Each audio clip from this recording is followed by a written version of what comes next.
Good morning, good afternoon, good evening. This is Mark with Muddy River Clay, and today we are going to make a face vase. So let me show you what that could look like. So they're pretty good size, and this is a vase that'll hold your favorite flowers or just sit on your shelf and look beautiful. Here's another example of that. This one has some glasses. So I want to show you how to make this because I really enjoy this design, and it's something that I came across just kind of playing around in the studio. So grab some coffee, grab some clay, let's have some fun. So how I get this shape is I usually start with another shape.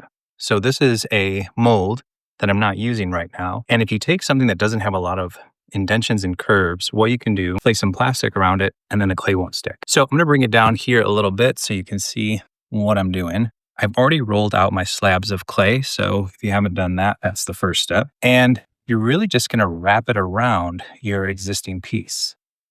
So for those of you who haven't done this before, it's like a huge moment for me of like, oh, I don't have to do hours of coiling and hours of, making all of these individual pieces. I've got one slab that I'm going to fix around and I'm going to go ahead and get rid of the excess on the top.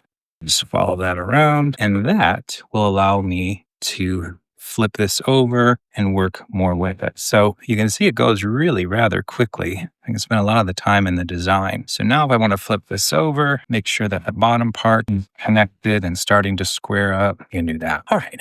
Well, I'm going to go ahead and clean this up a little bit. I've got a rib tool. And that's a good way to go ahead and get rid of a lot of this excessive clay, getting it to look more like the original shape that we wanted. And I'm going to go ahead and you can see I've already got a design on there. I'm going to put a design on the back. And how I do that is I take my slab and then I've got a roller, and this is optional, of course. But I find that when I look at pieces, I like to look at the bottom. So I'll flip that over. And I'll also put my logo on there. So it's Muddy River Clay. And then I'll center it on the bottom of the piece and then cut around it. All right. So that goes pretty quickly. Go ahead and add a little bit of water so you can slip and score.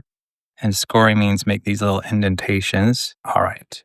So now I'm going to put that back on and then we're just going to work this in. Because this is going to potentially hold water, I like to overlap. So not only do I have it kind of slipped and scored, I'm giving it some pressure, but I'm also working that piece over. So I don't have the chance of having some seam that just happens to not hold. And as I shared, I will go ahead and clean up the seams on the inside once I flip this back over. Looking good. Okay, so now I have a bottom. So I'm gonna go ahead and lay this down. I get you a little bit different angle here as I work on the face. All right.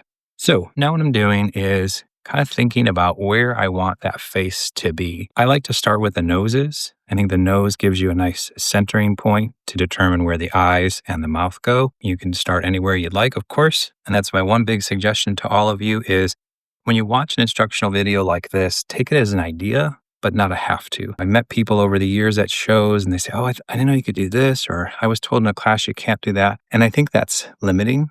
So I really would encourage you to do what works for you and take chances and risks. And maybe it's easier for you to put your eyes in first. Good. The reason I like taking a coil of clay for the nose and doing it first is it really determines where the piece is going to be. So for example, if I put the nose way up here, then my eyes might be looking up and that could be great. Or if I put the nose really low, then I could do really big eyes. So for me, deciding where that nose goes really determines the rest of the piece. So I'm going to put it about here. I've added a little bit of water. And so now I'm just going to, and this one just happens to have a longer nose. There is no right size for a gallery installation. You're making this for fun. So the other bit of advice that you've not asked for, I'll give you is have fun with your pieces, create and draw. Before Picasso, there wasn't a whole lot of wild faces and things. And then after Picasso, people took more liberties. And so be the Picasso in the world. Try the thing. Put your nose on the side. Add 3 noses. Try something different. All right. So now that I've got it attached and looking like a nose, I've got 2 balls of clay that I'm going to use as the nostrils. And I'm going to set those at the bottom and work in the base of the nose. And then I'm going to take the back of a tool. The main tools I tend to use are this little guy because I've got some ways to work things and a pen tool. But I like the back of this tool to go ahead and make the actual nostril. I'm not going all the way through because this is a vase and water would go everywhere, and that would be a different experience, I guess, for the person. But if I can give the illusions of a nostril going pretty far and then clean it up. I'm going to come back here and put a little tip on the nose here just to give it a little bit more character. If you make faces or you're wanting to make faces, really notice the people around you. There are people with all these different types of nose shapes. There's really small noses, big noses, and divots, and big bulbous noses, and you really can't go wrong. All right, I'm going to use just a little bit of water and come around in here just to clean that up. All right, next is eye placement. So similar to the nose, do you want them far apart? In the example that I showed you, they actually are offset. And that's what I'm going to do with this one. I'm going to have one purposefully up quite a bit higher than the other one. And I think that's going to give a really cool look. So which one goes up and which one goes down? Do I want it to look that way or that way? And I kind of just let it speak to me. To me, I think this looks better. So I'm going to have this one up and this one down. I'm going to squish it in there pretty good. And then I like to use the front end. I don't know what you call this. And that's my actual iris and pupil. Next, I'll take some more clay coils, and that's where I'll come around and fix the eye. One of the things I notice I do to myself is every step of the way, I'm like, oh no, it doesn't look right. It doesn't keep going is my advice. Because you can look at the eye and say, oh, that's kind of sloppy and that doesn't really look right. But is it going to be covered? So if I'm going to come over here with an eyelid, then it doesn't really matter that that piece had a little bump to it. All right, so I'm working the coil in, and you can see really quickly that this project is coming together. All right, take another coil, wrap it around the top. There's my eyelid, and we'll do the bottom as well. Okay, we got the Picasso thing going here, so let's get that in. Now, if you watch my other videos, this is a repeat, but if you haven't watched it before, just want to share, you want to be careful with the water that you use. And I'm not saying don't use water, I'm just saying be careful. You know, the more water you use when you're hand building, the more you have to kind of work in. You can have too much. It can just be a thing to deal with. So I don't like to put in too much water, but for something like the eyes, it is so much easier to go around with a brush and water than it is to just constantly work it. Okay, now the other thing I'd recommend is looking at things from different angles. So far we have been looking at that, and I can see my nose has something funky here when I look at it this way, so let's clean that up. You can see I thought my eye was just about worked in, but it's not, so I'm gonna come back over here. Now I'm gonna go back to this tool, and what you can do for the eyes is come in here and put like these little creases, just really easy. It's just a subtle thing to do. It's one of those little details that really sticks out. All right. Next, around the mouth. So I'm using some more clay here. I'm gonna go ahead, I'm gonna ball it up first, and then I'm gonna go ahead and make it look as much like a mouth as I can. So, and this is the top lip, by the way. And so now same thing. Where does that wanna go? Do I wanna put that right up next to the nose? Do I want to move it down? I mean, you can see the expression changes really quickly. Do I want to put it sideways? So going back to one of the samples that I showed you, I just went with kind of a typical mouth. It's down there quite a ways. So let's do something similar. So I'm going to take my piece and I'm going to squish it in, knowing that I want it to look like the mouth and the upper lip. So I'm squishing it in a way that does that. I'm going to come back with my brush and just clean that up just a little bit. And if this is your first one, just play with it. Just have some fun with it. Let the piece kind of talk to you.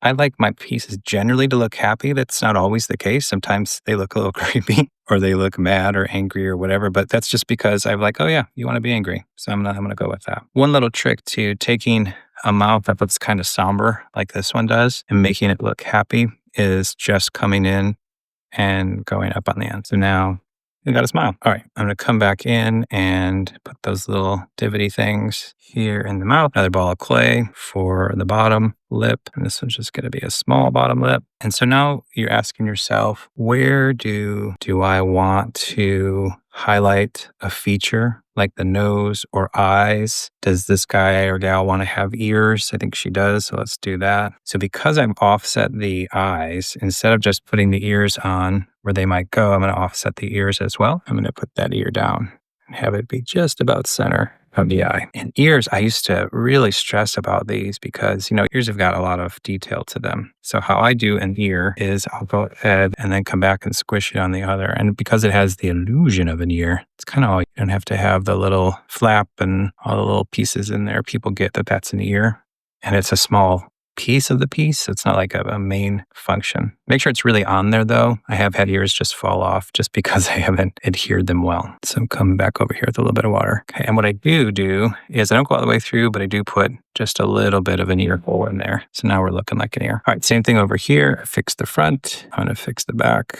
I go around it here. And once I feel comfortable that that's adhered, I'm gonna put in a layer hole. What else needs to happen? When I look here, this guy either needs some eyebrows, or one of the things that I like to do, and you've seen this if you've seen my other work, is I like to take circle cutter and put it around one of the eyes. And that just gives it immediate detail. And so now when I glaze this piece, I'm going to glaze this different.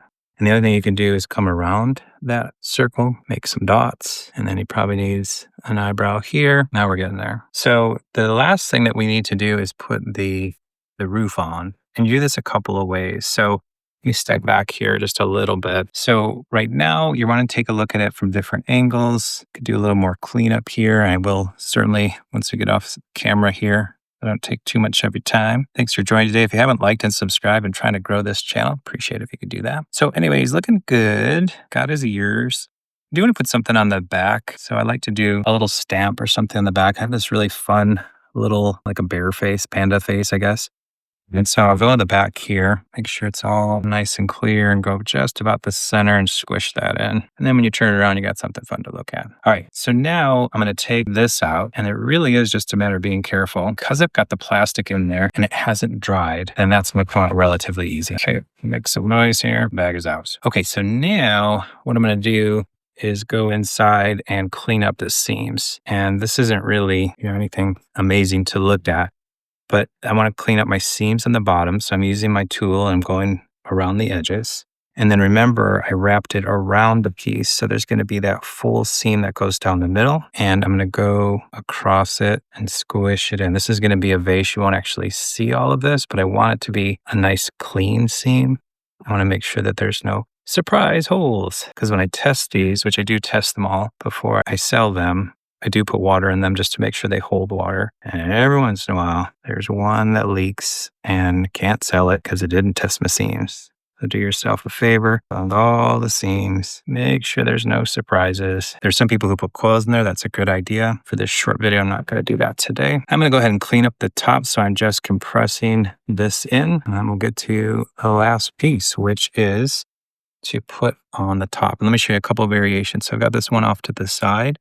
So I need a top, and then I need the open area. This one here, I went a little wild with, just had some fun with it. I've done these with, pieces that go out to the side where they look maybe more like a robot. Here's a variation of one that is wider, and you can see I centered it here. So I need to put the top on, and then I need to have a place where the flowers would go. All right, so to do a couple things, I've got this slab off camera, and I'm going to go ahead and measure that piece. So it should go here. I need to cut it here. Okay, so let me cut that up off camera here. Let's see how we did. All right, need to make a little more cuts. There we go. Now, I could do my work here, and I could wrap this around and then try and put on the top. But what I found is because there's nothing in there now, right? So I've taken out my form. It's a little bit more unwieldy to work with. So what I'm going to do is I'm going to do as much work as I can off of the top and then put it back on. All right, so for this one, I'm going to go ahead and have my opening off to the side here. So I'm taking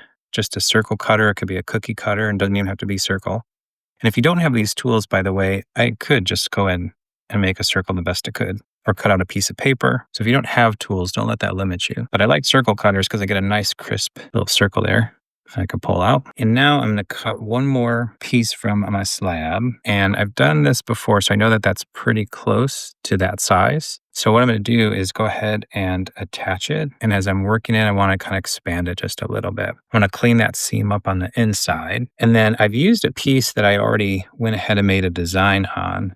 So I want to keep that in mind. I'm going to add a little bit more to it. Okay. All right. So now I'm going to go ahead and clean this up, square it off just a little bit. And again, I've done these where they're wider, smaller, skinnier, longer. You can really do anything you want. If I think of this being a true vase, if people are going to use it, it needs to be a big enough opening where people can put some flowers in there. So are you thinking about form? And as you're selling pieces, it's probably best to do both. All right. So in there, played with the design in the middle. going to square this off just a little bit. I always feel like I'm rushed in these videos, so I don't always take the time to clean it up first before I cut it, which is what I should have done. Now this edge, just to give you an example, here's one that I did with kind of a ripply edge. I like to make up words, by the way. So do you want that same thing? Because I could cut into it now. Or do I want it to be more of a flat edge? So I'm just bouncing it on the table so I get that flat edge. The nice thing about attaching something is if you don't like the one edge, you can flip it over and then that can be your edge. So let's do that. So let me work this with a little bit of water and then I'm going to use a tool to start adhering the inside. And so I want to get rid of that seam. I want to make sure that it doesn't leak. So I'm going to do a couple things. One, I'm going to get that inside seam looking good. Two, I'm going to take the back of my pen tool and go around the outside. So I've got a coil from something I cut off earlier. Just rolling this out and then I'll attach it so that I'm absolutely sure that this piece is connected. One of the things you have to think when you're selling pieces is how are people going to use them? And so if someone's going to pick this up by this, it absolutely needs to be on there. All right, so going around it, making sure it's attached. And then what do I want that to look like? So great, it's attached, but it's kind of a mess. So I'm going to come back in here with the brush, kind of work it around. Now I can decide if I want to take a tool and go around that, which I think I do, or if I want to use my finger. Lots of different ways that you could connect this and make it come alive. So I'm going to use my finger to squish it in, and it's definitely going to be on there. So no worries about it being adhered. Now I just don't want this big old mess, right? So with hand building, it's a lot of going around, going over it, coming back to it. But what I love are different tools. So I've showed you this one. You get these at your craft store. You got these little guys and just the same as someone with caulk and borders. And, if you look in your house, you've got molding around the edges of your drywall. That's because the drywall doesn't necessarily meet up. And, you got caulk around the edges of your shower. Kind of finish a seam that wasn't looking too good. Give it some character. Okay. All right. So I'm going to take this up now, bring this guy back, put that paper underneath again, just keep it from sticking. And then now I'm going to put a little bit of water on the top. Decided this to go on the right, the opening, bring this guy in, and then now squish it down, and then we'll go over the edge. And we are just about there. If you've watched the video to this point, thank you. Have you subscribed? I appreciate you doing that if you have. All right, and that's it. So because we're starting to harden up just a little bit, and because I'm going around the seam, it's keeping its shape. So that's why I like this design. So instead of putting paper in there that has to burn off and things, just going around here and cleaning that up. Got a little bit extra on the back, so I'm just going to cut that off. And there we are, just about done. So I'm going to go ahead and leave it there. I'll clean this off camera, but thank you for hanging out with me today. We have a pretty cool face vase. And I sell these on my website, muddyriverclay.com. Also have an Etsy site. But I just hope that you'll come back and join me for some other creations. Thanks for spending some time with me. Have a fantastic day. And we'll see you soon. Bye.